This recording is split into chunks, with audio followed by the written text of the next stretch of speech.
Assalamualaikum sahabat Ruang Fiksi, selamat datang penonton baru dan penonton setia. Bayangkan seorang pemuda 21 tahun, santri tua yang dikenal taat, jujur, dan penuh adab tiba-tiba dituduh mencuri uang infak pesantren. Tanpa bukti, tanpa pembelaan, ia diusir malam itu juga. Langkahnya gontai, matanya basah, hanya membawa mushaf kecil warisan ayahnya. Ia sujud di lantai terminal, tubuhnya menggigil di terpa hujan, dunia seperti menolaknya, tapi dari tanah terendah itulah, Allah mulai menulis takdir yang mengguncang hati siapapun yang mendengarnya. Apa yang terjadi setelah malam gelap itu? Siapa yang sebenarnya menjebaknya? Dan bagaimana akhir hidupnya justru membuat seluruh kota tersentak? Namun sebelumnya bagi yang beragama Islam saya sarankan untuk menuliskan sholawat Nabi Muhammad agar kelas sholawat ini menjadi saksi untuk mendapat syafaat di akhirat. Like dan subscribe ke channel ini sangat membantu menyebarkan dakwah Islam dan menjadi amal jariah. Langit Bojonegoro sore itu mendung. Awan-awan berat menggantung di atas atap pesantren Nurul Huda. Suara adzan maghrib baru saja selesai menggema ketika Firman, pemuda 21 tahun yang dikenal pendiam dan rajin, diminta datang ke aula pengurus. Langkahnya pelan. Hatinya tak tenang. Tak biasanya ia dipanggil tanpa pemberitahuan sebelumnya. Begitu tiba, ia melihat beberapa pengurus sudah duduk melingkar. Wajah-wajah serius menatapnya tajam. Di meja depan, Ustaz Burhan membuka map coklat tebal. Firman, ucapnya dengan suara berat, uang infak pembangunan kamar santri sebesar 2 juta rupiah hilang tadi malam. Dan kamu yang terakhir terlihat di dekat kantor. Firman tertegun. Ana hanya mengembalikan alat pel, Ustaz, bisiknya pelan. Tapi suara Naufal, santri senior lain, langsung memotong, saya lihat sendiri dia mondar-mandir di dekat pintu. Siapa tahu itu cuma alibi. Semua menjadi sunyi. Firman berdiri di tengah ruangan seperti seorang terdakwa. Tak ada pembelaan. Tak ada pertanyaan. Tak ada yang membelanya. Demi ketenangan pesantren, kamu harus keluar malam ini juga, ujar salah satu pengurus dengan suara datar. Hatinya mencelos. Firman hanya mampu mengangguk lemah. Tubuhnya bergetar saat mengemasi 2 setel baju lusuh dan mushaf kecil warisan almarhum ayahnya. Ia menatap lorong-lorong yang selama ini menjadi saksi perjuangan dan hafalannya. Namun tak satu pun wajah memandangnya dengan iba. Pintu aula tertutup pelan. Langit mulai menumpahkan gerimis tipis. Di terminal Raja Kwesi, Firman terduduk di bangku besi dingin. Jaket tipisnya basah. Perutnya kosong sejak pagi. Orang-orang berlalu begitu saja. Dunia jalanan tak peduli siapa kamu. Ia bergeser ke bawah atap ruko yang tutup. Membuka musyafnya yang lembab, ia mulai membaca pelan ayat-ayat pendek yang masih ia hafal. Ya Allah, kalau aku memang salah, hukum aku. Tapi kalau aku difitnah, lindungi aku ya Allah. Suaranya lirih, tenggelam oleh deru bus malam yang berlalu. Ia tertidur bersandar ke tiang beton. Embun malam menetes dari atap. Mushaf itu masih erat di peluknya. Tidak ada selimut. Tidak ada tempat yang hangat. Hanya hujan dan sepi menemani santri tua yang baru saja dibuang dari tempat yang dulu ia cintai. Tapi dunia belum selesai menguji. Dan Allah belum selesai menulis takdir untuk seorang pemuda yang hatinya dipenuhi luka dan hafalan suci. Pagi menjelang di terminal Raja Kwesi. Suara riuh pedagang mulai terdengar satu persatu. Denting gelas dari lapak kopi, suara derit gerobak, dan teriakan sopir angkot bersahutan membentuk simfoni yang hanya bisa dimengerti oleh mereka yang hidup di jalanan. Di balik salah satu tiang beton besar yang catnya mulai mengelupas, Firman terbangun. Tubuhnya kaku karena tidur di lantai semen tanpa alas. Jaketnya masih basah, dan plastik bening berisi 2 setel baju serta mushaf kecil itu masih ia peluk erat. Ia menatap langit abu-abu. Matanya sembab. Perutnya terasa melilit, tapi tak ada makanan yang bisa dimakan. Pelan-pelan, ia bangkit dan berjalan menuju musala kecil di pojok terminal. Air wudunya terasa seperti menusuk tulang, tapi justru memberi sedikit kesegaran. Di dalam musala yang sempit dan sederhana itu, ia salat 2 rakaat, kemudian bersandar pada dinding kayu tua. Tubuhnya masih gemetar, tapi hatinya sedikit lebih tenang. Dari kejauhan, seorang lelaki tua memperhatikannya. Berjanggut putih, berkacamata bulat kecil yang turun hingga ujung hidung, lelaki itu tak berkata sepatah pun. Ia hanya duduk di tikarnya, membuka payung besar yang sobek di sisi kiri, lalu menata buku-buku agama usang yang berjejer rapi di atas plastik bening. Wajah lelaki itu tenang, matanya tajam namun bersahabat. Dialah Mbah Karim, penjual buku agama bekas yang sudah puluhan tahun menetap di sudut terminal itu.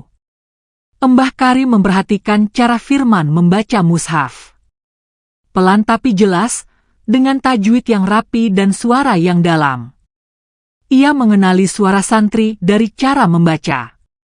Bukan sekadar hafalan, tapi pemahaman. Namun ia tak langsung menghampiri. Ia memilih membiarkan waktu berbicara. Menjelang siang, ketika matahari mulai mengusir kabut pagi, Firman masih duduk di sudut musala. Sesekali mengusap matanya, sesekali menatap mushaf kecilnya yang sudah lembab karena hujan dan embun semalam. Mbah Karim pun akhirnya mendekat. Dengan suara pelan dan wajah ramah, ia bertanya, "Namamu siapa, Le?" Firman sempat terkejut, tapi menjawab dengan sopan, "Firman, Mbah." "Udah makan?" Firman menggeleng pelan. Mbah Karim membuka tas kecilnya, mengeluarkan 2 bungkus nasi dan sebotol air mineral. Ia menyodorkannya tanpa banyak bicara. Firman sempat ragu, tapi akhirnya menerimanya dengan rasa syukur yang dalam. "Makasih ya Mbah, jazakallah khair." Mbah Karim tersenyum. "Ngaji di mana sebelumnya?" "Pesantren Nurul Huda," jawab Firman lirih. "Tapi saya sudah gak di sana lagi." Tak ada penjelasan panjang, tak ada curahan air mata. Hanya kalimat pendek itu yang membuat Mbah Karim mengerti bahwa ada luka dalam di balik mata merah pemuda ini. Ia tak bertanya lebih jauh. Hanya menatap Firman dengan mata yang penuh pengertian. "Kalau kamu mau bantu Mbah jaga lapak, boleh. Sekalian kamu bisa baca buku-buku ini sepuasnya." Firman mematung.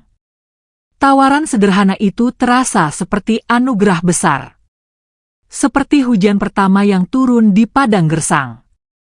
Ia menatap tikar tua, tumpukan kitab usang yang tersusun rapi dalam plastik lusuh, dan wajah tua yang menatapnya dengan penuh kasih. Perlahan, ia mengangguk. Sejak hari itu, Firman mulai membantu Mbah Karim menjaga lapak. Setiap pagi ia menyapu tikar, menata ulang buku-buku yang miring, dan membersihkan plastik pelindung yang terkena debu. Di sela waktu, ia membaca isi kitab-kitab yang belum pernah ia temui sebelumnya. Dari tafsir Quran klasik hingga kisah para ulama besar yang dizalimi namun tetap sabar. Dari kisah Nabi yang diusir dari kaumnya, hingga kisah wali Allah yang hidup miskin tapi dipenuhi cahaya. Terminal itu pun perlahan berubah bagi Firman. Bukan lagi tempat asing yang dingin dan menakutkan, tapi menjadi rumah sunyi yang penuh makna. Sopir ojek, tukang becak, pedagang sayur, hingga preman pasar mulai mengenal Firman. Beberapa bahkan meminta diajarkan membaca Al-Quran. "Mas Firman, Ini betul ya kalau sabar itu pahalanya tanpa batas? Tanya seorang tukang gerobak sayur sambil menunjuk sebuah kitab tafsir. Firman hanya tersenyum, iya bang, sabar itu gak ada batasnya. Karena Allah yang nilai langsung. Ia mulai terbiasa melihat cara Mbah Karim menasihati orang dengan lembut. Tidak pernah menghakimi, tidak pernah meninggikan suara. Selalu tenang, selalu bijak. Dari sanalah Firman belajar bahwa keilmuan bukan hanya dari kitab, tapi juga dari perilaku. Di waktu sepi, Firman membaca sendiri. Ia tenggelam dalam kisah-kisah ulama yang difitnah tapi tetap tegar. Ia mulai memahami, mungkin apa yang ia alami bukan hukuman, tapi jalan panjang yang dipilihkan oleh Allah. Setiap halaman yang ia baca terasa menampar hatinya, sekaligus menenangkan jiwanya. Suatu sore, setelah merapikan lapak, Mbah Karim menyeruput teh dari kaleng kecil dan berkata lirih, hidup ini bukan soal apa kata orang tapi soal bagaimana Allah menilai kita. Firman menunduk. Kata-kata itu seperti menjawab seluruh sesak yang selama ini ia simpan. Perlahan, matanya mulai berbinar. Bukan karena bahagia, tapi karena mulai mengerti makna jalan sunyi yang sedang ia jalani. Namun ketenangan itu tak bertahan lama. Sore itu, saat cahaya matahari mulai turun ke ufuk barat, seorang lelaki muda berpakaian rapi mendekati lapak. Matanya tajam, wajahnya seperti mengenali Firman. Ia mengambil sebuah kitab kuning, membolak-baliknya, lalu menatap Firman lama. Namamu siapa nak? Firman, Pak. Firman, yang dulu santri di Nurul Huda. Firman tercekat. Ia mengangguk pelan. Lelaki itu tersenyum samar. Saya dulu sering ngisi kajian di sana, Masya Allah, ternyata kamu di sini. Tanpa Firman tahu, percakapan itu menjadi awal dari percikan yang akan mengubah segalanya. Lelaki tersebut ternyata seorang alumni aktif yang masih sering berinteraksi dengan pesantren dan komunitas dakwah. Keesokan harinya, ia menuliskan kisah Firman di media sosial. Masya Allah, anak ini dulu difitnah di pesantren. Kini dia istiqomah mengajar anak-anak jalanan di terminal, semoga Allah angkat derajatnya. Foto Firman yang sedang duduk di lapak dengan mushaf kecil di pangkuannya viral dalam hitungan jam. Grup WhatsApp alumni Nurul Huda mendadak ramai. Para santri lama yang pernah mengenalnya mulai mengingat kebaikannya. Dia itu dulu paling rajin hafalan. Gue pernah dibantu dia waktu nyiapin ujian. Kalau benar dia difitnah, kita semua ikut salah karena diam aja waktu itu.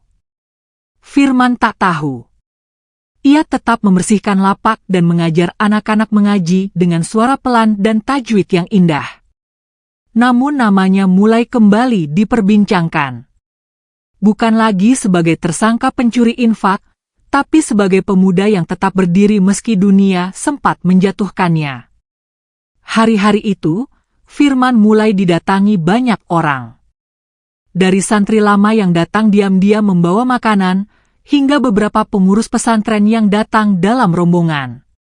Salah satu dari mereka bahkan membawa surat undangan resmi untuk kembali ke pesantren sebagai pengajar tetap. Namun di balik undangan itu, ada pergolakan besar yang mulai muncul di hati Firman. Dan di balik undangan itu pula, kebenaran perlahan akan terbuka, siapa sebenarnya yang dulu menjebaknya, dan kenapa. Sore itu, angin berembus pelan membawa aroma kopi dari warung kecil Sari yang letaknya hanya beberapa meter dari lapak buku Mbah Karim. Firman duduk di tikar lusuhnya, tangannya masih memegang kitab tafsir yang tadi dibacanya bersama anak-anak jalanan. Meski wajahnya tenang, dadanya berdegup cepat.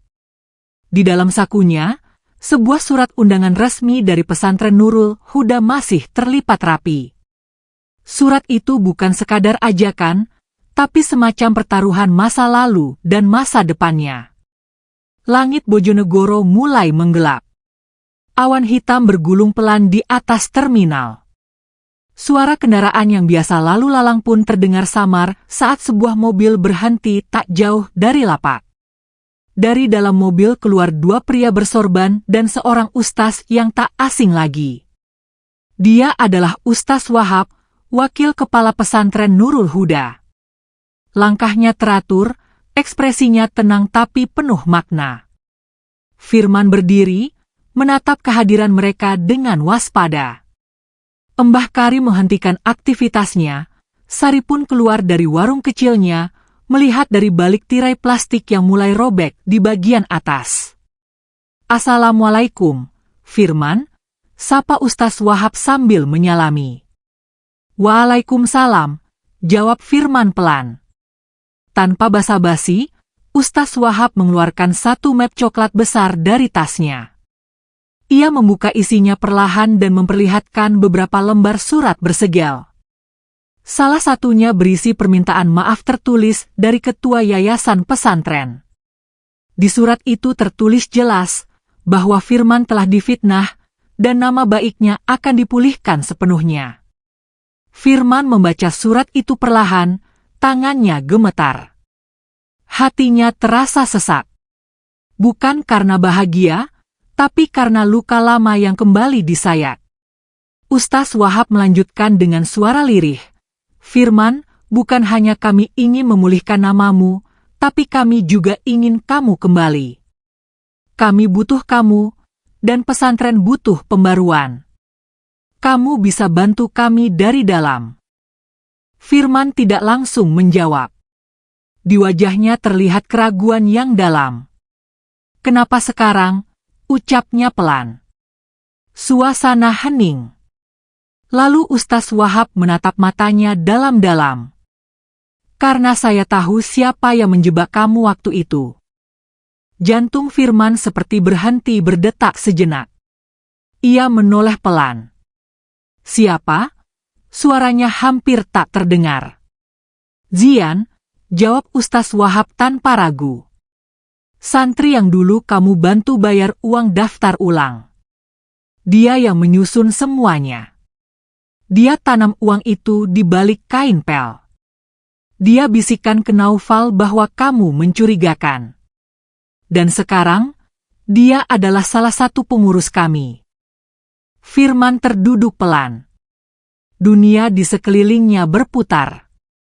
Malam saat ia dipanggil, malam saat ia diusir, wajah Naufal yang menyeringai, dan tatapan dingin Zian yang tampak tak bersalah, semuanya muncul kembali dalam ingatan. Namun kini potongan itu tersusun jelas. Di sudut lapak, Sari menatap Firman dengan mata berkaca-kaca. "Mas," panggilnya lirih. Firman menggeleng pelan. "Aku gak tahu harus bagaimana." Mbah Karim berjalan perlahan ke arahnya, menaruh tangan di bahu Firman. Luka itu memang dalam. Tapi Allah kadang menaruh keadilan dalam waktu, bukan dalam seketika. Malam itu, Firman duduk sendiri di tikar. Mushaf kecilnya terbuka di pangkuan. Suara angin malam bercampur dengan bisikan hujan pertama yang jatuh perlahan. Sari datang membawa teh hangat dan duduk di sampingnya. "Mas, kamu udah istiharah?" tanyanya pelan. Firman mengangguk. "Aku udah sholat, tapi setiap kali baca surat itu, dada ini sesak.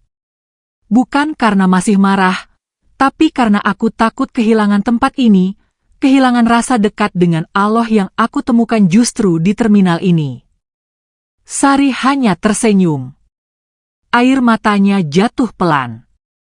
"Kalau memang tempat ini yang bikin Mas merasa dekat sama Allah, ya jangan pergi." Esok harinya, anak-anak jalanan mulai berdatangan seperti biasa. Ilham, bocah 8 tahun yang paling rajin, membawa lembar hafalan dan duduk paling depan. "Mas Firman, hari ini kita hafalan Abatea ya." "Aku udah hafal semua," ucapnya semangat. Firman tersenyum. "Nanti kamu yang pimpinnya." Di dalam sakunya, surat dari pesantren masih tersimpan. Batas waktu untuk memberi jawaban tinggal beberapa jam lagi. Sore harinya, Ustaz Wahab datang kembali, kali ini sendirian. Ia duduk di tikar, berhadapan langsung dengan Firman. "Jadi ini keputusan akhirmu?" Firman menarik napas panjang, lalu menatap Ustaz Wahab tanpa ragu. "Maaf, Ustaz, saya memilih tetap di sini." Ustaz Wahab terdiam. Matanya berkedip cepat. Namun akhirnya ia mengangguk pelan dan menepuk bahu Firman. "Kami menghormati keputusanmu. Kalau suatu saat kamu berubah pikiran, pesantren tetap terbuka untukmu." Ketika mobil Ustaz menjauh, Sari datang dengan wajah cemas.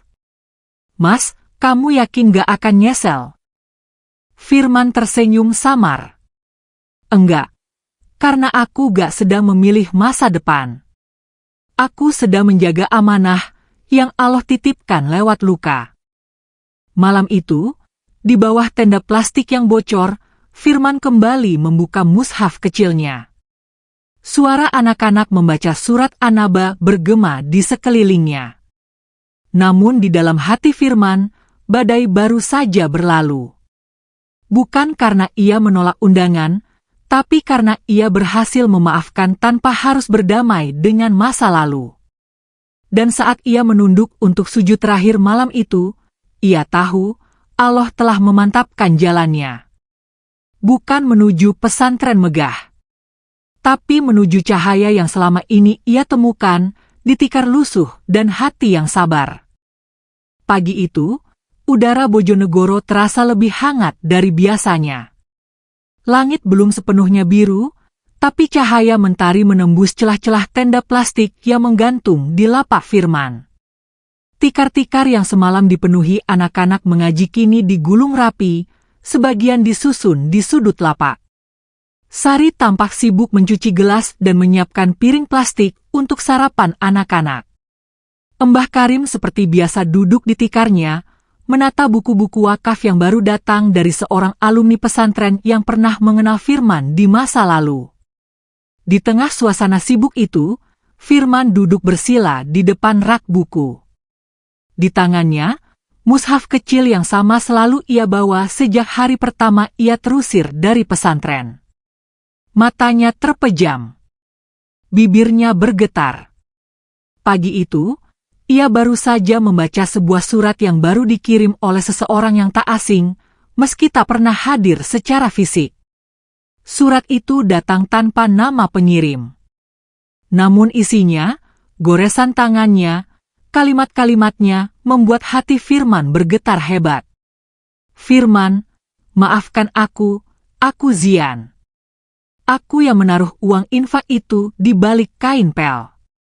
Aku juga yang menyuruh Naufal menyebar berita kalau kamu masuk kantor malam itu. Aku iri. Karena kamu terlalu disukai Ustaz. Karena kamu lebih rajin. Karena kamu membuatku merasa kecil." Firman menahan napas. Tangannya menggenggam keras ujung mushaf itu. Surat itu ditulis dengan pena biru yang tintanya terlihat bergetar, seperti penulisnya menggigil ketika menuangkannya ke kertas. "Setelah kamu pergi, aku merasa tenang, tapi entah kenapa hari demi hari hatiku makin hampa. Bahkan setelah aku jadi pengurus di pesantren, jiwaku seperti kosong. Lalu, aku lihat videomu di terminal bersama anak-anak. Suaramu masih sama. Sabarmu tak berubah. Dan sejak itu aku sadar, kamu besar bukan karena orang-orang memuji, tapi karena Allah meninggikan hatimu lewat sabar dan ampunan. Maafkan aku. Aku tak pantas jadi temanmu. Tapi, izinkan aku belajar lagi darimu. Walau dari kejauhan." Firman menutup surat itu perlahan. Air matanya jatuh satu-satu tanpa suara. Ia menyelipkannya ke dalam mushaf kecilnya, bersama semua surat dan kenangan yang membentuk hidupnya di terminal ini. Di luar, anak-anak mulai berdatangan. Satu persatu menyapa sambil menyalami tangan Firman. "Mas Firman, aku udah hafal Al-Ikhlas. Aku hari ini mau setoran surat An-Naba, Mas. Mas, aku bikin gambar Mas lagi ngajarin ngaji. Lihat dong." Suara-suara kecil itu memenuhi udara dengan tawa dan semangat.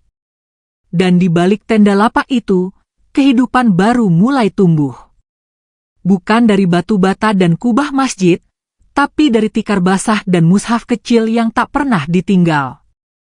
Tak lama kemudian, rombongan dari pemerintah kota Bojonegoro datang diam-diam. Mereka membawa surat penghargaan. Firman diundang untuk menghadiri forum pemuda inspiratif.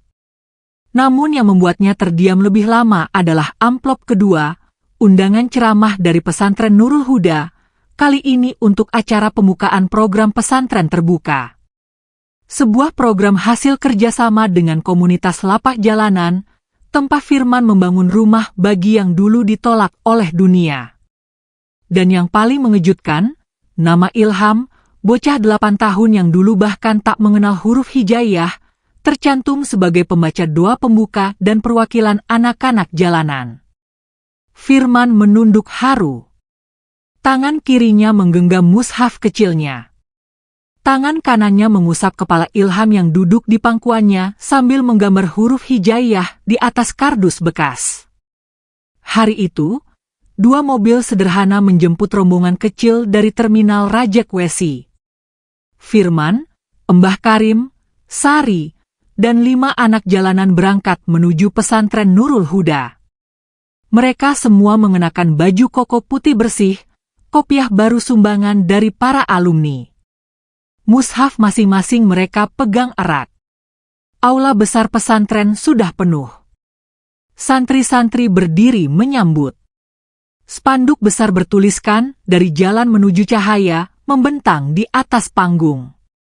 Ketika Firman melangkah ke atas panggung sederhana, semua mata tertuju padanya. Suara gaduh perlahan reda. Dan ketika ia membuka suara, hanya napas dan detak jantung yang terdengar di aula itu. "Beberapa tahun lalu saya datang ke tempat ini dengan harapan. Tapi saya pergi membawa luka. Hari ini saya kembali, bukan untuk membuka luka itu, tapi untuk menunjukkan bahwa Allah tidak pernah menutup pintunya meski manusia menutup pintu mereka untuk kita." Isak tangis terdengar dari sudut aula. Beberapa pengurus yang dulu bersikap dingin kini menunduk dalam diam. Firman melanjutkan, menoleh ke arah anak-anak yang duduk di barisan depan. Anak-anak ini dulunya tidak kenal pesantren. Mereka tidak tahu huruf hijaiyah. Tapi mereka belajar bukan karena dipaksa, tapi karena merasa dicintai. Karena Allah mempertemukan mereka dengan tempat kecil tapi penuh cahaya. Dan ketika Firman mengakhiri kalimatnya, tidak ada tepuk tangan. Hanya tangisan. Dan dari tangisan itulah, pesan itu masuk ke dalam hati mereka yang hadir. Sepulang dari pesantren, Firman kembali ke terminal. Ia menolak semua tawaran jabatan dan fasilitas. Ia kembali duduk di tikar lusuhnya, mengajar Ilham dan anak-anak lainnya dengan cara yang sama, sabar, lembut, dan penuh makna. Malam itu, hujan turun pelan. Sari duduk di warung kecilnya, menyeduh teh hangat. Firman menggendong Ilham yang tertidur karena demam.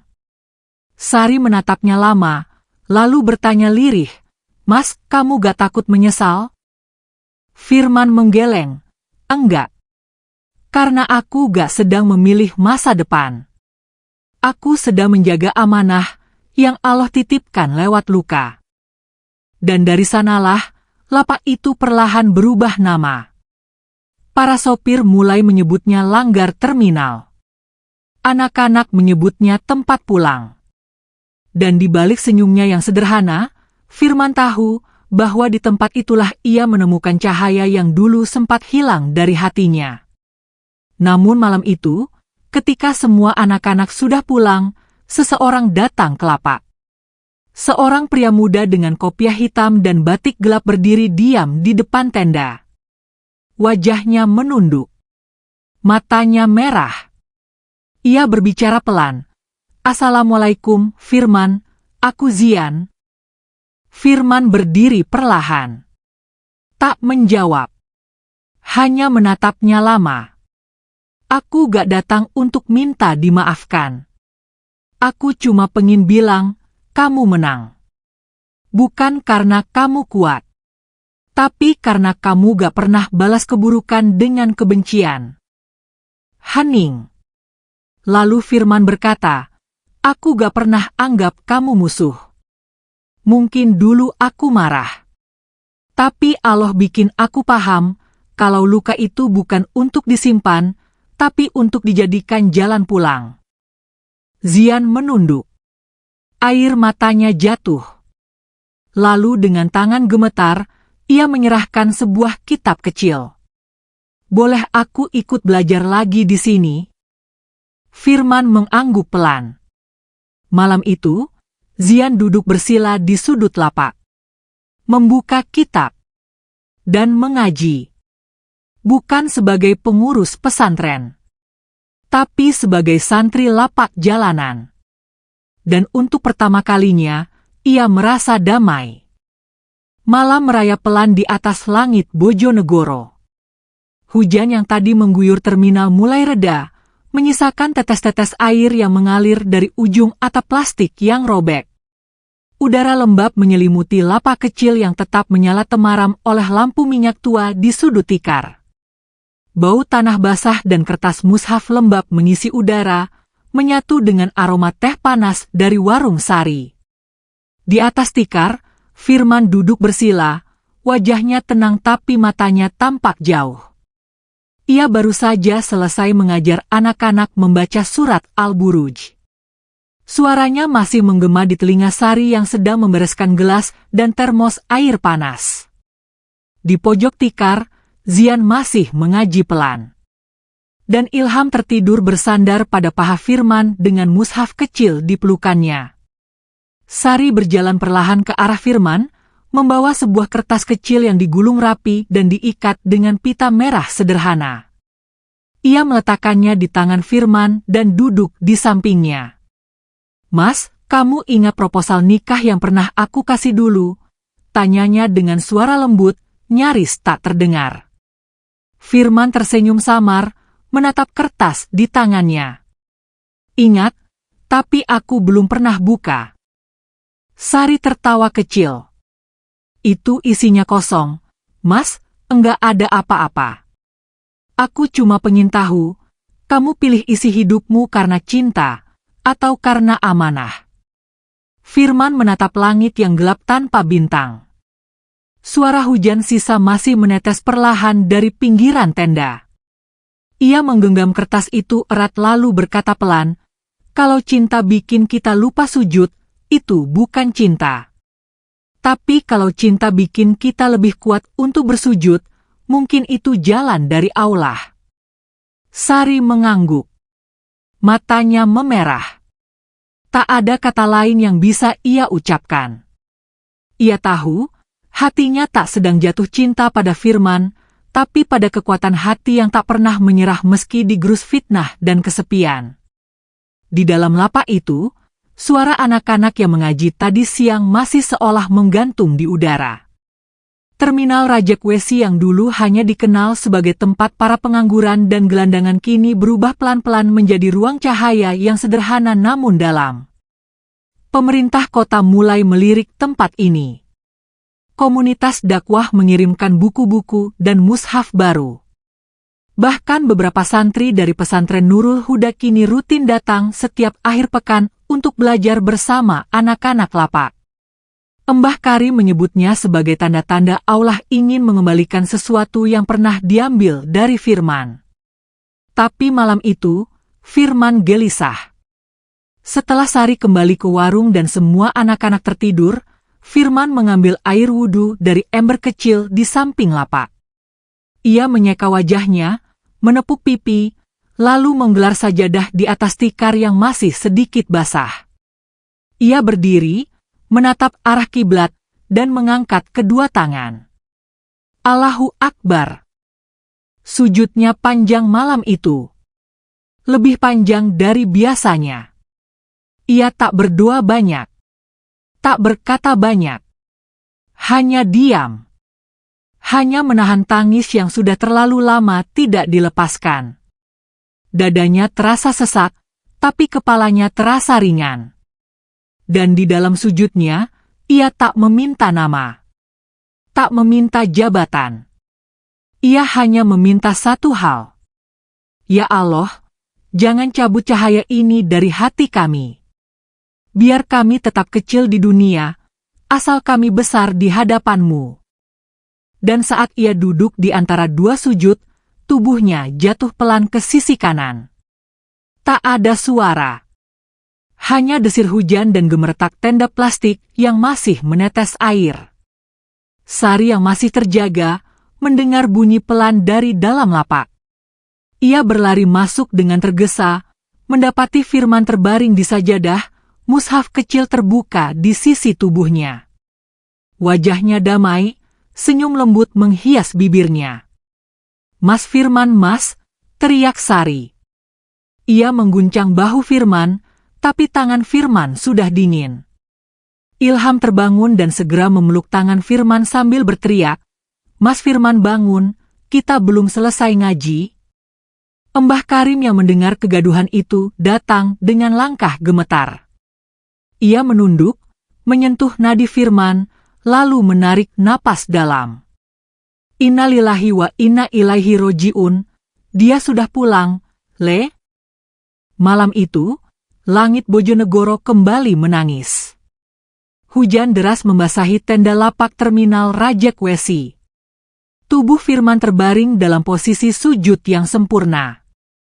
Mushaf kecil itu terbuka di sampingnya, tepat di halaman yang bertuliskan Wabtagu ilaihi al-wasilah, dan carilah jalan untuk mendekat padanya. 3 hari kemudian, ratusan orang datang ke pemakaman Firman.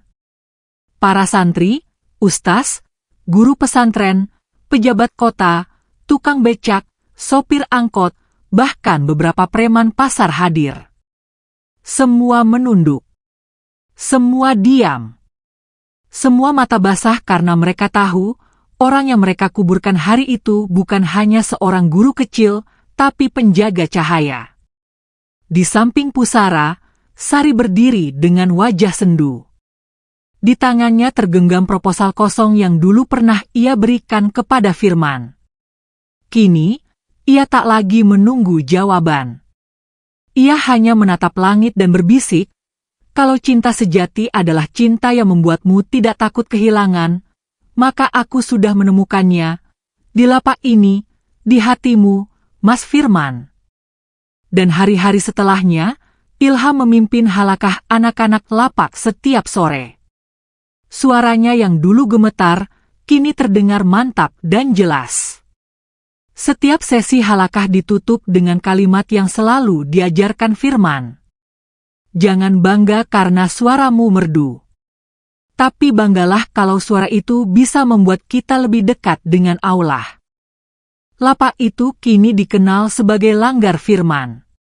Tempat kecil di pojok terminal, tempat sujud terakhir seorang santri tua yang dulu dibuang, difitnah, dilupakan tapi kemudian diangkat Allah setinggi-tingginya. Tidak ada bangunan megah. Tidak ada spanduk berkilau. Hanya tenda plastik, tikar basah, mushaf kecil, dan cahaya yang tak pernah padam. Matahari pagi mulai menyelinap di antara gedung tua terminal Rajek Wesi. Udara masih lembab sisa hujan semalam. Aroma tanah basah menyatu dengan harum teh yang baru diseduh Sari di warung kecilnya. Langgar Firman, yang dulu hanya sepetak tikar dengan buku-buku usang dan mushaf kecil, kini berubah menjadi pusat pertemuan mereka yang pernah ditolak dunia. Anak-anak kecil berlarian membawa lembaran hafalan dan buku tulis robek. Mereka duduk bersila, menunggu giliran membaca. Ilham, kini berusia 9 tahun, berdiri di depan mereka. Suaranya lantang, membaca surat An-Naba dengan jeda yang teratur. Di belakangnya, Zian duduk diam, wajahnya teduh, membuka kitab tafsir sambil sesekali membetulkan bacaan anak-anak. Di bawah bayang tenda yang ditempel stiker lusuh bertuliskan Langgar Firman, kehidupan kecil terus tumbuh. Sari tak lagi hanya penjaga warung. Tiap malam, ia memasak nasi untuk dibagi pada anak-anak yang ikut mengaji. Bahkan para pedagang di sekitar terminal mulai menyumbangkan sayur dan minyak, merasa bahwa tempat ini bukan lagi sekadar lapak, tapi rumah kedua bagi banyak hati yang pernah luka. Mbah Karim, meski semakin bungkuk, tetap membuka lapak bukunya. Ia duduk bersila di tikar tua, mengelap kitab-kitab wakaf yang kini berdatangan dari banyak penjuru. Kadang ia membacakan kisah ulama, kadang ia hanya tersenyum sambil memperhatikan anak-anak yang berebut mencatat hadis. Namun suatu sore yang lembab, datang 2 orang laki-laki berjas dan bersorban ke Langgar. Salah satunya adalah Ustaz Wahab. Ekspresinya tidak setegang dulu, tapi juga belum sepenuhnya damai. Tangannya membawa sebuah amplop tebal bersegel resmi. Firman memang telah tiada, tapi jejaknya tak lenyap. "Assalamualaikum," sapa Ustaz Wahab lirih. Ilham menjawab lebih dulu, "Waalaikumsalam, Ustaz." "Kami ingin bicara," kata Ustaz Wahab, lalu menunjuk Zian dan Sari. Mereka pun berpindah ke warung Sari yang sudah tutup. Di sana, Ustaz Wahab membuka amplop itu, memperlihatkan dokumen resmi dari Yayasan Pesantren Nurul Huda. "Kami ingin menjadikan Langgar Firman sebagai bagian dari pesantren terbuka. Bukan hanya simbol, tapi sistem. Tempat ini akan menjadi cabang pengajaran yang sah. Kami butuh saksi sejarah. Kami butuh kalian." Zian menggenggam ujung bajunya. Sari menatap meja kayu tempat dulu Firman biasa minum teh. "Kami juga ingin membuka beasiswa bagi anak-anak lapak. Agar mereka yang ingin, bisa lanjut ke pesantren utama tanpa seleksi. Cukup syaratnya, mau belajar, dan pernah disentuh oleh Firman." Kata-kata itu membuat udara di ruangan seakan berhenti. Sari menutup wajahnya. Air matanya jatuh begitu saja. Ustaz Wahab menatap langit-langit warung yang mulai berjamur, lalu berkata, "Dulu kami menutup pintu untuk dia. Sekarang kami ingin membuka pintu bagi mereka yang dulu ikut disakiti karena pengusiran itu." Malam itu, Sari duduk lama di dalam langgar. Mushaf kecil Firman masih disimpan dalam kotak kayu di rak buku paling bawah. Setiap kali hujan turun, Sari selalu membungkusnya dengan kain bersih, seakan merawat sesuatu yang jauh lebih dari sekadar lembaran kertas. Di luar, Zian menyapu tikar bersama anak-anak. Ilham membacakan doa penutup seperti biasa. "Ya Allah, tuntun kami lewat jalan orang-orang sabar, jadikan hafalan kami bukan hanya untuk mulut, tapi juga untuk hati kami." Suara itu menggema di terminal, melewati toko ban bekas, warung kopi, dan bangku tua tempat dulu Firman pertama kali sujud dalam hujan. Beberapa minggu kemudian, Langgar Firman diresmikan sebagai cabang resmi pesantren Nurul Huda. Acara itu dihadiri oleh puluhan tokoh agama, komunitas dakwah, pemerintah daerah, dan bahkan beberapa santri dari luar kota yang terinspirasi kisah Firman. Saat spanduk putih bertuliskan, "Peresmian Pesantren Jalanan Langgar Firman" dibuka, Ilham naik ke mimbar kecil yang dibuat dari peti kayu. Tangannya menggenggam mushaf kecil Firman, dan dengan suara gemetar tapi mantap, ia membuka acara dengan doa. "Ya Allah, jika hari ini kami berdiri di tempat ini, maka itu bukan karena kehebatan kami, Tapi karena cintamu yang ditanam oleh seorang santri yang tak pernah berhenti sujud, meski ditendang dari tempat yang dulu ia jaga dengan hatinya. Suara ilham pecah. Para hadirin menunduk. Sari menangis dalam diam, berdiri di sisi mimbar, menggenggam tangan anak-anak kecil yang duduk di bawah tikar. Zian berdiri paling belakang, mengangguk pelan. Air matanya jatuh, tapi kali ini bukan karena malu, bukan karena menyesal. Tapi karena tahu, ia sedang menyaksikan kebangkitan dari sesuatu yang dulu ia hancurkan. Dan malam itu, setelah semua tamu pulang, Sari menyalakan pelita kecil di langgar. Ia duduk di pojok, membuka mushaf kecil Firman. Di halaman terakhir, terselip surat dari Firman yang dulu tak pernah sempat ia buka. Sari, jika suatu hari aku tak bisa lagi membaca mushaf ini, tolong teruskan. Bukan karena aku ingin dikenang, tapi karena mushaf ini bukan milikku, tapi milik semua orang yang pernah kehilangan tempat, tapi tetap mencari cahaya. Sari menutup mushaf itu. Lalu ia bangkit, mengambil air wudhu dari ember logam, dan menggelar sajadah kecil di samping rak buku. Suara adzan Isya terdengar dari masjid utama terminal. Tapi di langgar kecil itu, seorang wanita, beberapa anak kecil, dan seorang lelaki yang dulu menabur fitnah, kini bersujud bersama, memohon pada Allah agar langgar itu terus hidup. Bukan karena nama Firman, tapi karena cahaya dari mushaf kecil itu belum padam. Subuh menyapa langgar Firman dengan embun yang menggantung di ujung-ujung plastik tenda. Suara burung dari balik pohon termesi tua bersahutan dengan bacaan ikamah dari masjid terminal. Di dalam langgar, Ilham membangunkan anak-anak satu persatu. Sebagian masih mengucek mata, sebagian lagi sudah duduk bersila membuka mushaf. Zian mengatur saf dengan tenang, membetulkan posisi tikar yang bergeser semalam. Sari datang membawa teh panas dan roti kering. Wajahnya teduh, matanya masih menyimpan sisa tangis dari malam sebelumnya. Ia meletakkan nampan di sudut tikar, lalu menatap rak buku kecil di ujung ruangan.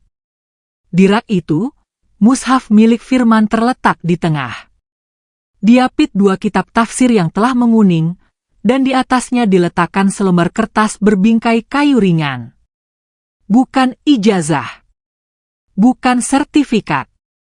Hanya kalimat sederhana. Kita tidak diminta menjadi hebat, hanya diminta untuk tidak berhenti ketika dunia menolak kita. Firman Alif Ramadan. Anak-anak membaca dengan tenang. Lalu bersama-sama berdiri. Pagi itu, Zian memimpin salat subuh. Suaranya rendah dan khusyuk. Ia mengakhiri salat dengan zikir panjang. Dan saat ia mengangkat tangan untuk berdoa, tangisnya pecah, bukan karena menyesal tapi karena tahu, ini adalah bagian dari jalan penghapus dosa. Ya Allah, ampuni kami yang pernah menutup pintu. Dan muliakan mereka yang tetap mengetuk meski ditolak berulang kali. Di hari yang sama, Sari mendapatkan kabar dari pemerintah kota. Sebuah surat undangan resmi untuk menghadiri Forum Pendidikan Nasional di Jakarta. Nama langgar Firman masuk dalam daftar lembaga komunitas penggerak literasi Al-Quran bagi kalangan marginal. Undangan itu menyebutkan nama Sari sebagai pembicara dan Zian sebagai pendamping program. Sari membaca surat itu berkali-kali. Tangannya bergetar. Bukan karena takut, tapi karena ia tahu, langgar kecil ini yang dulu dibangun dari tikar bekas dan pelita minyak, kini menjadi tempat belajar yang diakui negara. Mas Firman, kita tidak perlu menunggu disebut, Allah sudah menuliskan ini sejak awal, gumamnya sambil menggenggam mushaf kecil di rak. Di luar terminal, kabar tentang langgar Firman semakin menyebar. Beberapa mahasiswa dari Universitas Dakwah datang untuk belajar langsung cara Firman mendidik. Mereka menulis ulang catatan-catatan pengajian, menyusun kurikulum sederhana untuk anak-anak jalanan, dan membuat video dokumenter tentang kehidupan di terminal. Setiap malam, puluhan anak datang bukan hanya dari sekitar rel atau pasar. Kini mereka datang dari desa-desa pinggir kota. Sebagian naik sepeda, sebagian diantar oleh orang tua mereka yang dulu memandang terminal dengan curiga. Seorang bapak paruh baya, tukang parkir lama di Pasar Pon, mendatangi Sari sambil membawa anak lelakinya yang baru berusia 6 tahun. "Mbak, boleh anak saya ikut ngaji di sini? Saya gak punya uang buat madrasah, tapi dia pengin bisa baca Al-Quran seperti Ilham." Sari mengangguk, menahan haru. "Di sini, gak ada yang bayar, Pak. Yang penting mau belajar." Ilham yang kebetulan lewat segera menggandeng anak itu. "Ayo, aku ajarin Abatea dulu, gampang kok." Suatu malam, setelah semua anak tertidur dan Zian membereskan tikar, Sari duduk sendiri di dekat pelita yang menyala redup. Di tangannya, sebuah surat kecil yang baru ia temukan terselip di dalam mushaf Firman. Surat itu ditulis dengan tulisan tangan Firman sendiri. Tanggalnya tertulis beberapa minggu sebelum wafatnya. Surat itu tak pernah dikirimkan kemana-mana. Hanya ditulis dan disimpan. "Kalau suatu hari langgar ini jadi lebih besar dari yang pernah aku bayangkan, tolong jangan biarkan namaku terlalu sering disebut. Karena aku hanya bagian dari jalan. Dan jalan ini bukan milikku. Ini jalan untuk mereka yang pernah kehilangan rumah, kehilangan nama, tapi tetap mencari cahaya. Tolong, teruskan. Bukan untukku, tapi untuk mereka yang belum punya tempat untuk sujud." Sari memejamkan mata. Air matanya jatuh ke ujung kertas. Ia memeluk surat itu, lalu berdiri dan menyimpan kembali ke tempat semula.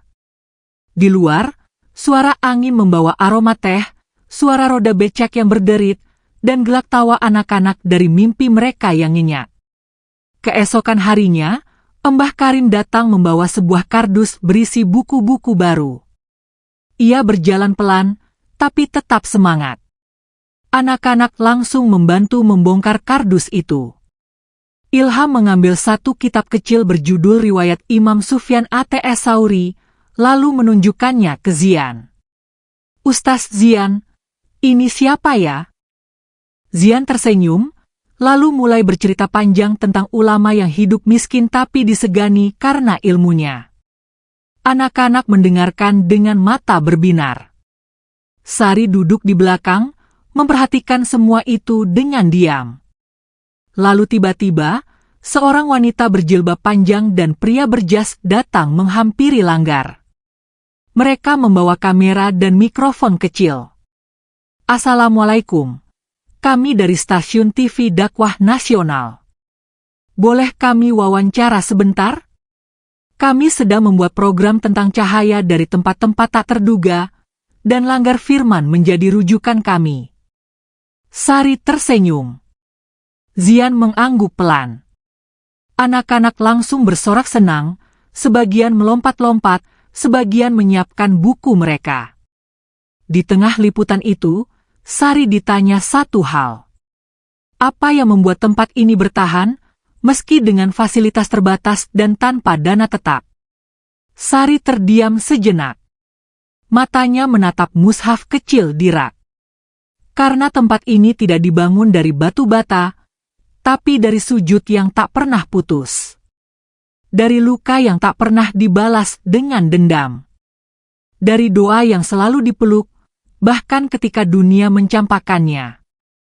Suara itu direkam, ditayangkan, dan menggetarkan banyak hati yang menontonnya.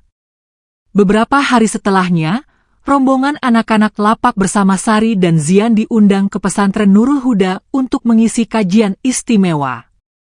Ilham dipercaya menjadi imam sholat maghrib dan membacakan doa penutup kajian. Di sana, ratusan santri berdiri. Beberapa meneteskan air mata. Dan ketika Sari diberi kesempatan bicara, ia hanya berkata satu kalimat. Jika Firman dulu diusir karena fitnah, maka hari ini anak-anak didiknya lah yang membawa cahaya ke pesantren ini. Tak ada tepuk tangan. Hanya haru. Hanya sujud syukur di lantai masjid utama pesantren. Malam itu, saat kembali ke terminal, Sari duduk di dekat tikar mushaf. Ia membuka mushaf kecil itu. Membacanya pelan. Dan dalam hati, ia berdoa. Ya Allah, jadikan langgar ini bukan hanya tempat belajar, tapi tempat pulang. Bagi siapapun yang pernah kehilangan arah. Karena dalam sujud yang dalam, kami tak lagi mencari dunia. Kami hanya ingin mendekat kepadamu. Lampu minyak berkedip. Langit Bojonegoro sunyi. Tapi di dalam langgar kecil itu, cahaya masih menyala. Dan tak akan padam. Angin pagi menerpa tenda plastik yang mulai menua. Sudut-sudutnya dijepit dengan batu kecil agar tak terangkat. Suara ayam dari kampung belakang terminal bercampur dengan dengung mesin truk yang bersiap berangkat membawa barang dari gudang. Namun di dalam langgar Firman, suasana berbeda. Damai. Tenang. Suci. Hari itu, Sari memulai aktivitas lebih awal dari biasanya. Ia menyapu tikar, membersihkan rak buku, dan memanaskan air untuk teh anak-anak. Matanya menatap tiap sudut dengan pelan, seolah sedang menyapa kenangan. Setiap lipatan tikar, setiap rak kayu reot, semua menyimpan jejak. Jejak suara-suara yang dulu lirih, yang kini sudah lantang. Zian datang membawa beberapa mushaf baru sumbangan dari seorang donatur yang tak ingin disebut namanya. Ia membagikannya ke anak-anak yang datang satu persatu dengan baju kusam dan senyum berseri. Bacaannya masih tetap surat An-Nabaya. Hari ini, tanya Zian sambil tersenyum. Ilham, dengan penuh semangat, mengangkat tangan. Aku udah hafal sampai ayat 10, Ustaz Zian. Bagus, nanti kamu yang pimpin halakah, jawab Zian sambil menepuk bahu kecil itu. Sari memperhatikan semuanya dengan diam. Dalam senyum lembutnya, ada perasaan yang tak bisa dilukiskan. Rasa rindu, haru, bangga, dan takut bercampur jadi satu. Sebab hari itu bukan hari biasa. Hari itu, langgar Firman akan menerima kunjungan dari Majelis Ulama Bojonegoro dan perwakilan Kementerian Agama. Bukan hanya untuk melihat, tapi juga untuk mendengar tentang bagaimana sebuah mushaf kecil di tangan seorang santri tua bisa menyalakan kembali cahaya di tempat yang dulu hanya dihuni cemoohan dan kebisingan jalanan. Pukul 10 pagi, 2 mobil berhenti di depan terminal. Para pejabat turun, membawa map, dokumen, dan senyum resmi. Anak-anak lapak sudah duduk rapi. Sari berdiri di belakang mereka, mengenakan jilbab bersih, wajahnya sedikit tegang. Zian berdiri di samping rak buku, menjelaskan sejarah singkat langgar Firman. Kami tak membangun dengan batu bata, Pak, ucapnya pelan. Kami hanya melanjutkan apa yang sudah diajarkan oleh seseorang yang dulu sempat disingkirkan. Seorang pejabat berambut putih menunduk, membuka mapnya. Kami membaca arsipnya, kisah Firman. Termasuk surat pengakuan almarhum Zian dulu. Kami tahu ini bukan lembaga formal, tapi kami tidak bisa mengabaikan cahaya yang kalian nyalakan di sini. Sari menahan napas. Ilham maju perlahan, membawa mushaf kecil milik Firman yang telah dibingkai dalam kaca kayu sederhana. Ini, mushaf Mas Firman, ucapnya dengan suara pelan, ini yang pertama kali beliau ajarkan ke aku. Waktu aku belum bisa baca bismillah pun. Para tamu terdiam. Salah satu dari mereka melepas kacamata, mengelap sudut matanya. Apakah kalian bersedia jika kami menjadikan Langgar ini sebagai model nasional pengajaran Quran berbasis komunitas marginal? Zian menatap Sari. Sari menunduk sebentar, lalu mengangguk. Kami tidak ingin dikenal, Pak. Tapi kalau ini bisa membantu anak-anak lain, kami siap. Tepuk tangan kecil dari anak-anak terdengar. Bukan karena prestasi, tapi karena mereka merasa dimanusiakan. Beberapa minggu kemudian, Langgar Firman ramai.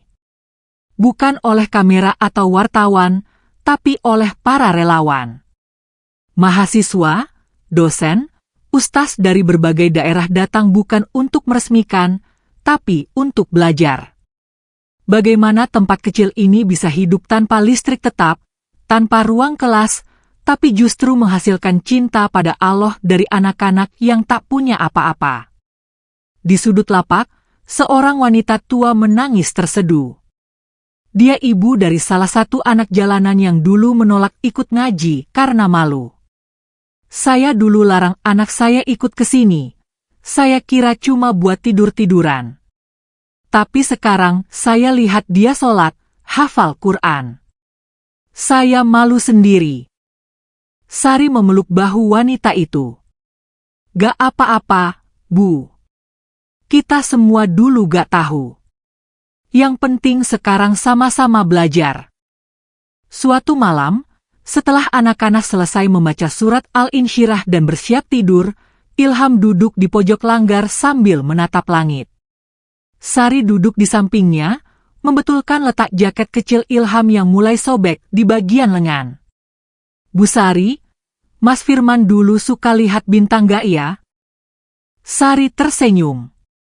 Iya, Mas Firman sering bilang, kalau kita gak bisa punya rumah besar di dunia, gak apa-apa, asal kita punya tempat di langit, tempat yang dijanjikan Allah buat yang sabar. Ilham terdiam. Lalu tiba-tiba ia berkata, aku mau jadi ustaz kayak Mas Firman. Ngajarin anak-anak yang gak bisa ngaji, yang gak punya rumah. Sari menatap wajah polos itu. Insya Allah bisa, Nak. Kamu udah punya hatinya, tinggal terus jaga. Pada suatu Senin pagi, Langgar Firman mendapat kiriman besar dari yayasan besar di Jakarta. Bukan uang. Bukan pakaian. Tapi ratusan mushaf, buku fikih anak, ikra, dan alat tulis. Dalam kotak paling atas, ada sebuah amplop putih tanpa nama. Isi suratnya hanya 2 kalimat. Dulu saya mengira anak jalanan hanya akan jadi beban. Sekarang saya tahu, mereka adalah amanah. Terima kasih telah menjaga mereka. Di bawahnya hanya ada inisial N. Sari tahu. Zian tahu. Itu pasti dari seseorang yang dulu mengusir Firman pertama kali. Mungkin Ustaz Burhan. Atau Naufal. Atau siapapun yang kini sadar bahwa keikhlasan lebih kuat dari fitnah. Pada suatu malam, setelah semua lampu padam dan Langgar mulai sunyi, Sari mengambil mushaf kecil itu. Ia buka di halaman yang dulu terakhir dibaca Firman. Dan bersabarlah engkau, karena sesungguhnya Allah bersama orang-orang yang sabar. Ia menunduk, lalu bersujud. Tak ada lagi luka yang menganga. Hanya rindu. Hanya syukur. Hanya harap agar tempat ini terus hidup, walau tak lagi disorot, walau tak lagi viral. Di pojok Langgar, Zian duduk membaca. Ilham sudah tertidur memeluk kitabnya. Dan malam itu, Langgar Firman tak hanya jadi tempat mengaji, tapi telah menjadi tempat kembali. Tempat di mana cahaya dilahirkan dari luka. Dan mushaf kecil menjadi lentera yang tak pernah padam. Langgar Firman perlahan berubah, bukan dalam bentuk fisik, tapi dalam cara orang memandangnya. Dulu hanya dianggap lapak gelandangan, kini menjadi mercusuar kecil di tengah riuhnya Terminal Bojonegoro.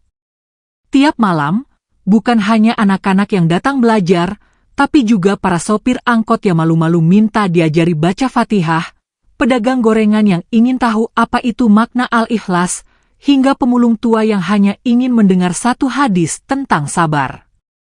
Semua diterima. Semua diberi tempat. Suatu malam, Sari sedang menyalin catatan hafalan anak-anak ke dalam buku laporan langgar. Tangannya tak berhenti menulis, tapi pikirannya terus kembali pada satu sosok, Firman. Wajah yang selalu tenang, suara yang selalu lembut, dan sujud yang tak pernah berkurang meski dunia menyakitinya. Ilham datang sambil membawa sebuah buku tulis. "Bu Sari, aku tulis surat untuk Mas Firman, boleh aku bacain?" Sari mengangguk. "Boleh, Nak. Bacain ya." Ilham duduk di samping Sari. Suaranya pelan, terbata, tapi penuh perasaan. "Assalamualaikum Mas Firman, ini Ilham. Aku sekarang udah bisa jadi imam loh. Aku udah bisa baca lebih dari 20 surat. Anak-anak lapak sekarang rajin semua. Bahkan ada yang udah bisa ngajarin temannya sendiri. Aku masih simpan mushaf kecilmu. Masih wangi kertasnya. Mas, aku gak akan lupa waktu Mas bilang, 'Ilham, jangan pernah malu jadi anak jalanan, karena jalan menuju surga gak harus lewat bangku sekolah. Tapi bisa lewat tikar basah asal ada niat. Makasih ya Mas, nanti di surga, kalau kita ketemu, aku mau ngaji bareng Mas lagi.'" Sari menutup matanya. Air matanya jatuh pelan. Beberapa hari setelah itu, Sari mendapat kabar dari seorang ustazah dari kota sebelah yang mendengar kisah langgar Firman. Ustazah itu meminta Sari mengisi acara kajian ibu-ibu pedagang pasar di desa pinggiran. Sari awalnya ragu, tapi akhirnya menerima. Malam sebelum keberangkatan, Sari duduk sendiri di dalam langgar. Ia membuka mushaf kecil Firman yang kini sudah dikelilingi bingkai kayu ringan. Lembarannya mulai rapuh, namun tak satu pun robek. Ia membaca satu ayat terakhir yang dibaca Firman saat wafat. "Wabtagu ilaihi al-wasilah." Dan carilah jalan untuk mendekat kepadanya. Sari menangis dalam diam. Lalu ia bersujud. Bukan karena takut, bukan karena gelisah. Tapi karena hatinya penuh. Penuh oleh rindu dan cinta yang dulu hanya bisa disampaikan lewat kerja dan diam. Hari-hari berlalu. Langgar Firman kini memiliki jadwal rutin, halakah pagi untuk anak-anak, pelajaran siang untuk para pekerja terminal, dan ceramah malam untuk siapa saja yang singgah. Zian mengajar tafsir dasar, Sari menangani tahsin, dan Ilham, kini genap berusia 10 tahun, dipercaya menjadi pemimpin halakah anak-anak kecil setiap Selasa malam. Suatu hari, datang seorang pria berbadan besar, berjaket kulit, dan bertato di tangannya. Ia berdiri lama di depan langgar, menatap dengan mata merah. Sari menghampiri dan menyambutnya ramah.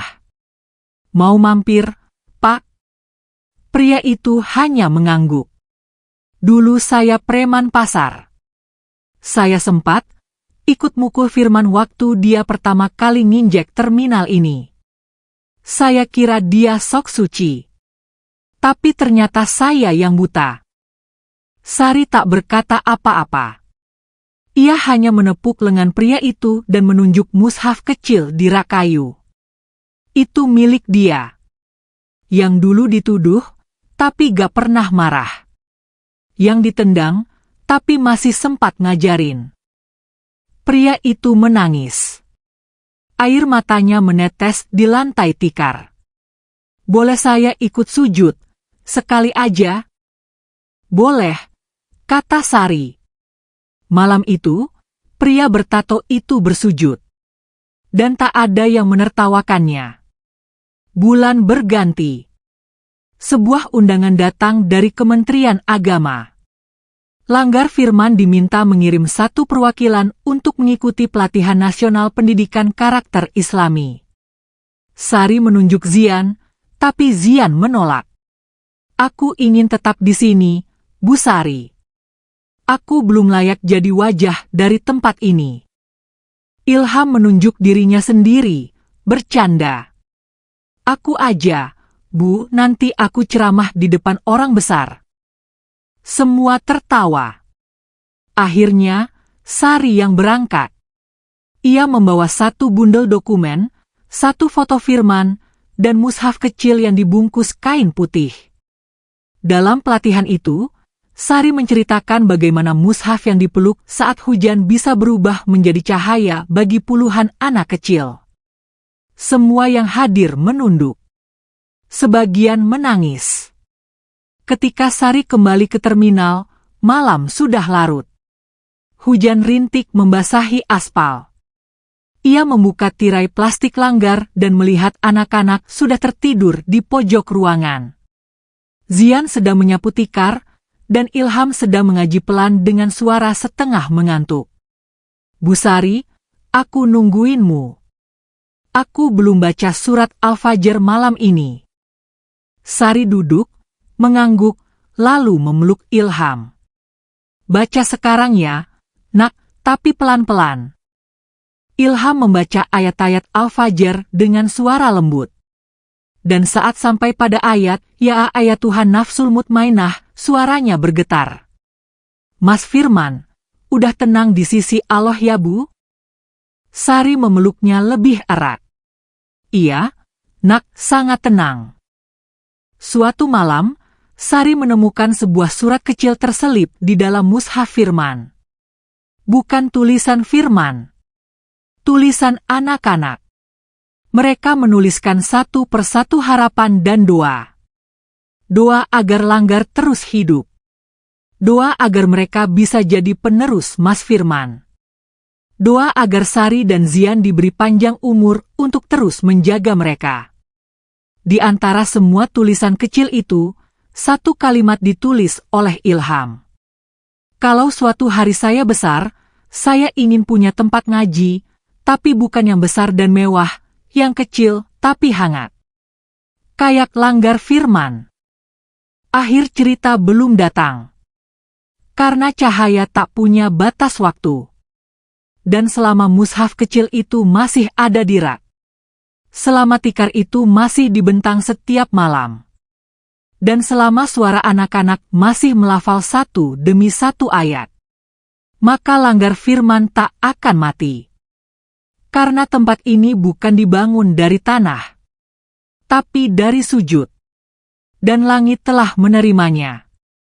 Subuh belum sepenuhnya datang ketika Langgar Firman perlahan terisi kembali oleh anak-anak.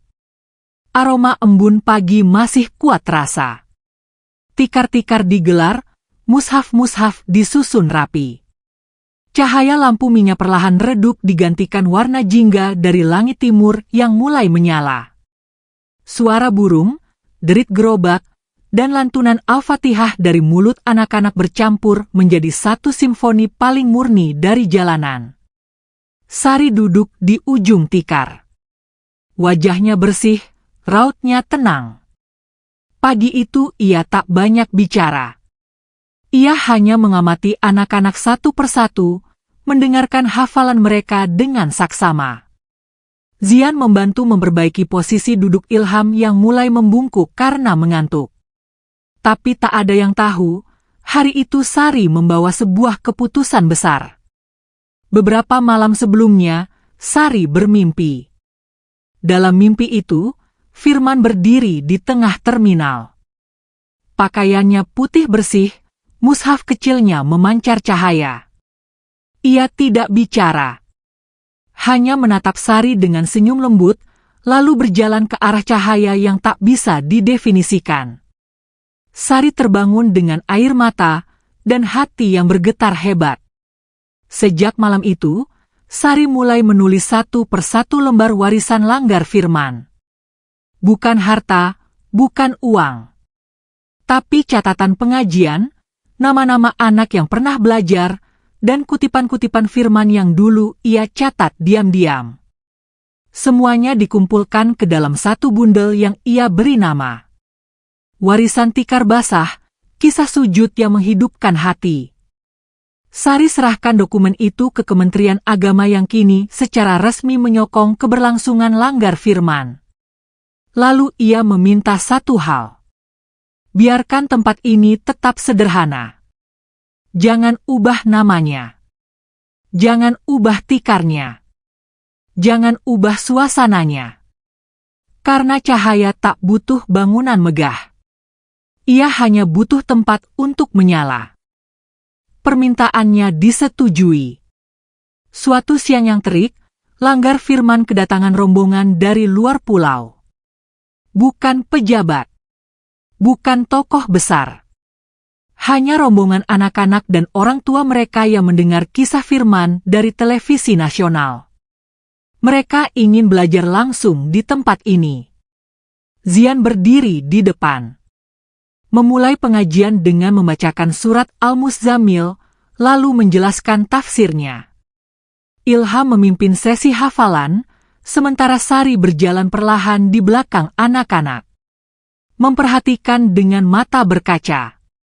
Seorang ibu datang, menggenggam tangan Sari. "Bu Sari, anak saya ini autis ringan. Tapi dia dengar suara Mas Ilham waktu di video, dan dia minta ke sini. Sekarang dia hafal Al-Falah.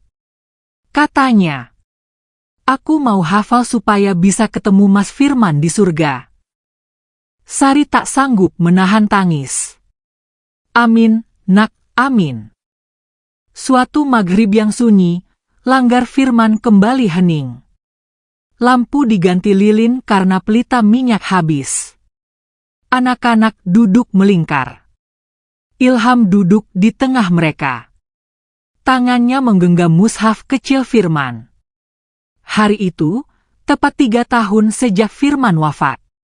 "Kita baca surat Anas," ucap Ilham. "Surat yang dulu Mas Firman ajarkan pertama kali ke aku." Anak-anak mengikutinya dengan perlahan. Suaranya pelan, tapi bergetar. Di luar langgar, Sari berdiri. Matanya menatap langit senja yang mulai menggelap.